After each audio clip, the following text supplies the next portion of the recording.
Assalamualaikum teman-teman. Belajar kui. Di video ini kita akan belajar tentang analisa laporan keuangan.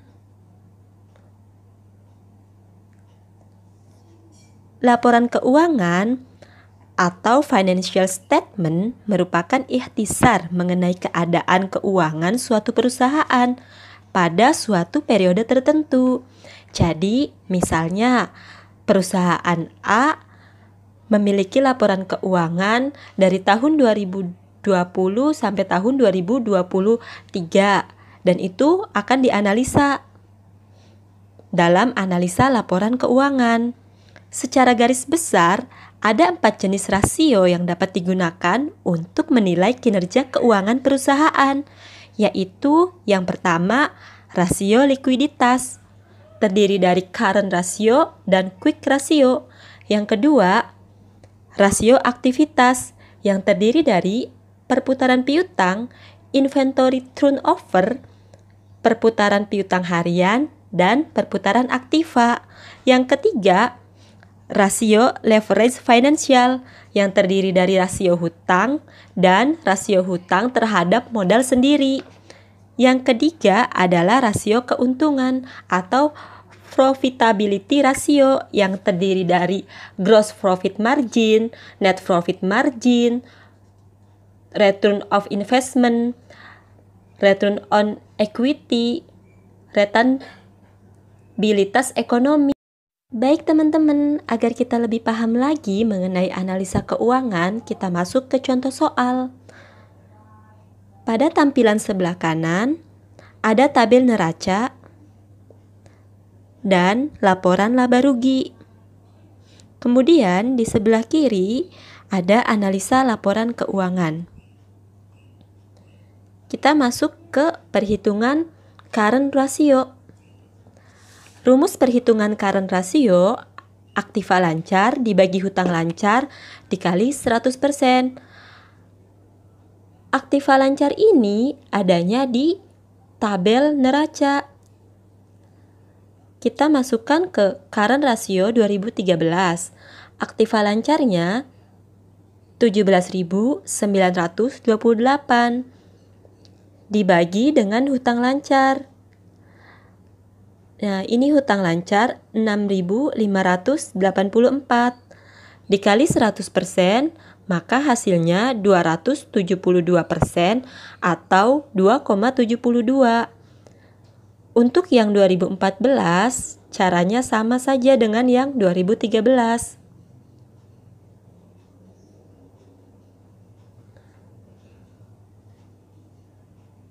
Kemudian yang kedua, quick ratio.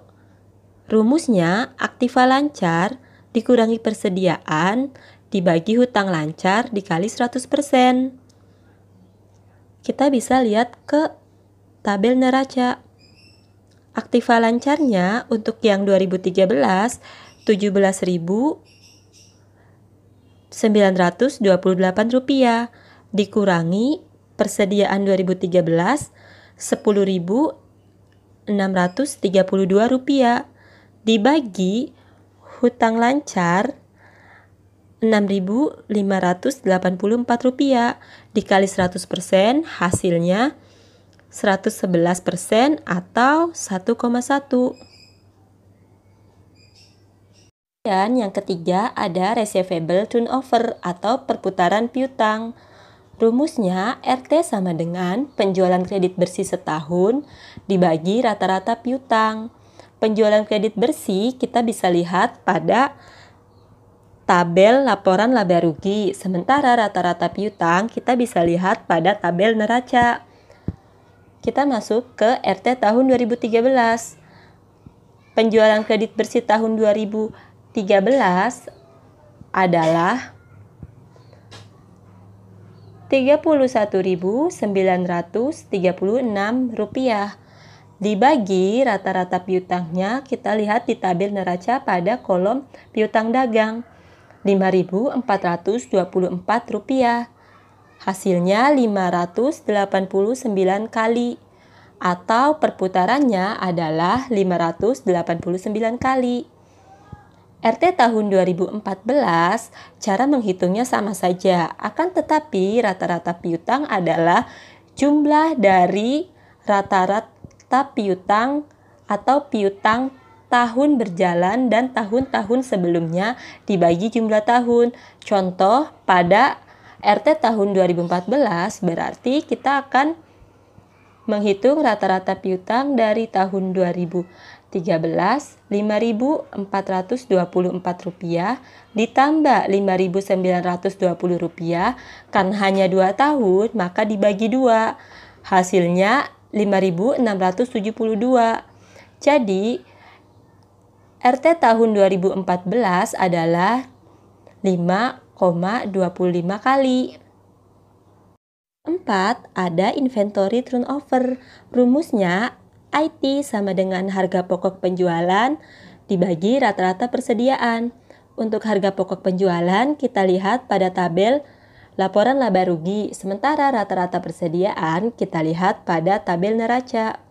Kita masuk ke IT 2013. Harga pokok penjualan pada tahun 2013 adalah 21.440 dan rata-rata persediaan pada tahun 2013 kita lihat pada kolom persediaan ada Rp10.632. Jadi IT tahun 2013 adalah 2,02 kali. Sementara untuk menghitung IT tahun 2014 caranya sama seperti menghitung IT tahun 2013 dan untuk rata-rata persediaannya caranya sama seperti kita menghitung rata-rata persediaan pada piutang. Jadi IT 2014 harga pokok penjualan pada tahun 2014 adalah Rp20.000 dan rata-rata persediaan pada tahun 2014 adalah Rp10.632 ditambah Rp9.880, hasilnya Rp10.256. Jadi 20.000 dibagi 10.256 rupiah hasilnya 1,95 kali.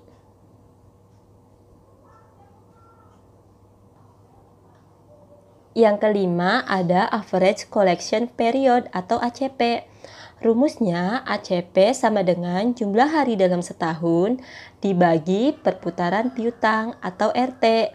Atau bisa juga dengan ACP sama dengan piutang kali jumlah hari setahun dibagi penjualan kredit. Tapi menurut saya yang lebih gampang adalah kita memakai rumus pertama karena perputaran piutang atau RT-nya sudah diketahui pada pembahasan sebelumnya.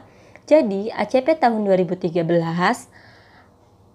adalah 365 dibagi 5,89. 5,89 ini sudah kita ketahui pada perhitungan perputaran piutang pada pembahasan sebelumnya. Jadi ACP tahun 2013 adalah 6,62 hari. Sementara ACP tahun 2014 365 dibagi 5,25 sama dengan 62,25 hari. 6. Ada total asset turnover atau TATO. Rumusnya penjualan bersih dibagi total aktiva. Untuk penjualan bersih bisa dilihat dari laporan laba rugi dan total aktiva bisa dilihat dari tabel neraca. Tata 2013, penjualan bersih pada tahun 2013 kalau dilihat pada laporan laba rugi adalah Rp31.936 dibagi total aktivanya adalah 26.000 sama dengan 1,23 kali. Tatonya adalah 1,23 kali. Untuk yang 2014 caranya sama seperti 2013.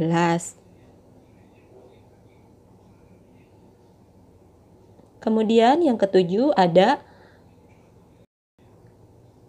debt ratio atau rasio hutang.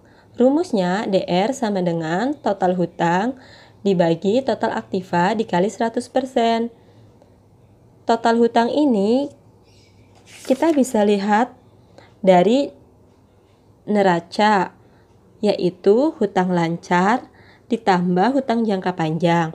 Sementara total aktiva juga sama, kita bisa lihat dari neraca, sudah diketahui. Untuk DR tahun 2013, total hutangnya adalah 11.632. Hasil dari penjumlahan 6.584 ditambah 5.048 rupiah. Dan total aktivanya 26.000. Jadi DR 2013 adalah 45%. Untuk yang 2014, cara menghitungnya juga sama seperti tahun sebelumnya.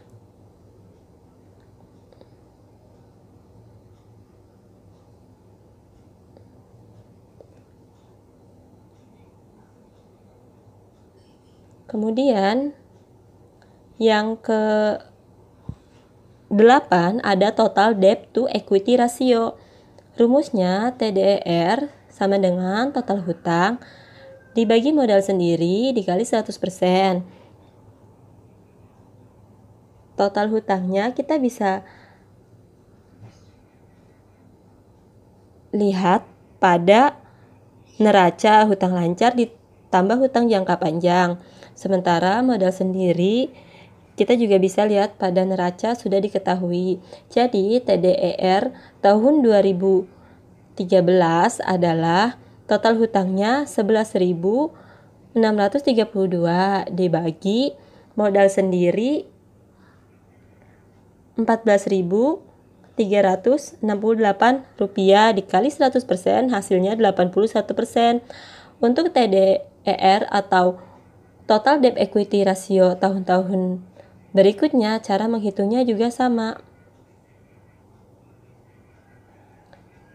Kemudian yang ke-9 ada gross profit margin atau GMP. Rumusnya penjualan bersih dikurangi harga pokok penjualan dibagi penjualan bersih dikali 100%.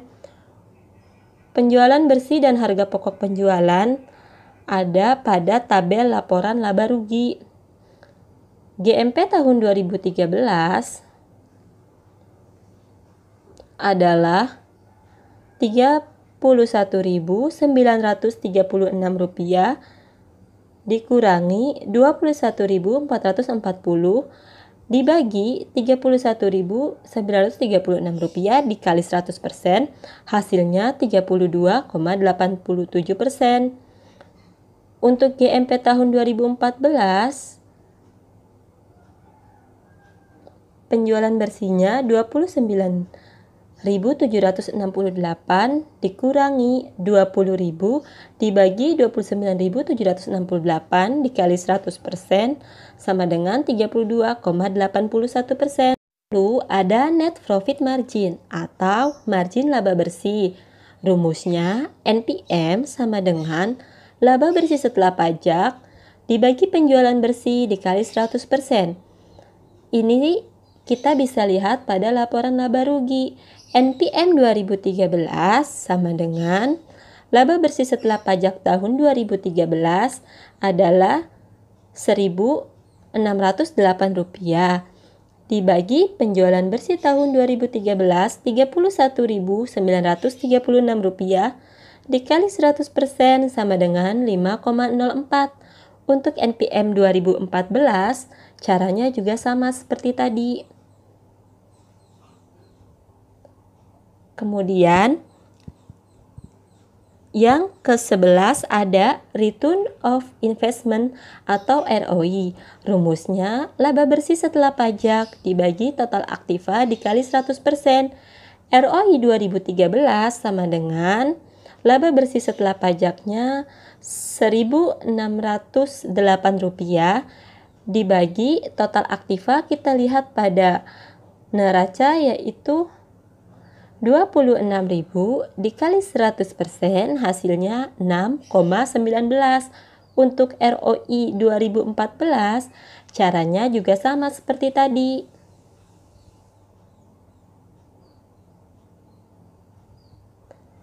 Kemudian yang ke-12 ada ROI dan pendekatan DuPont.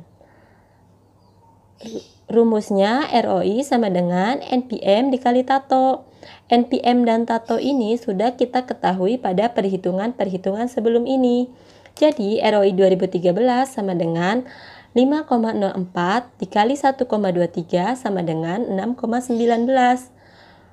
Untuk yang 2014 caranya juga sama, tinggal memasukkan NPM dan Tato lalu dikalikan. Kemudian yang ke-13 ada Return on Equity atau ROE. Rumusnya laba bersih setelah pajak dibagi total modal sendiri dikali 100%. Untuk laba bersih setelah pajak, kita bisa lihat pada laporan laba rugi, yaitu laba sebelum pajak atau EAT, dan untuk modal sendiri ada pada tabel neraca. Nih, total modal sendiri. Jadi, ROE tahun 2013 adalah Rp1.608 dibagi 14.368 rupiah dikali 100% hasilnya 11,19. Oke teman-teman, ini yang terakhir ada rentabilitas ekonomi atau disingkat RE. Rumusnya laba usaha atau EBIT dibagi total aktiva dikali 100%. Untuk laba usaha bisa dilihat pada laporan laba rugi, sementara total aktiva bisa dilihat pada neraca. Untuk RE 2013, EBIT-nya adalah 3.200 dan dibagi total aktiva 26.000 dikali 100% sama dengan 12,31. Untuk yang 2014 juga sama caranya seperti yang 2013.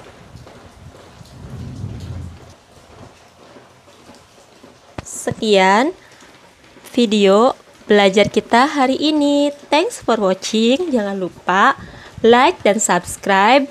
Dan semoga ilmu yang saya bagikan sekarang bisa bermanfaat untuk kita semua.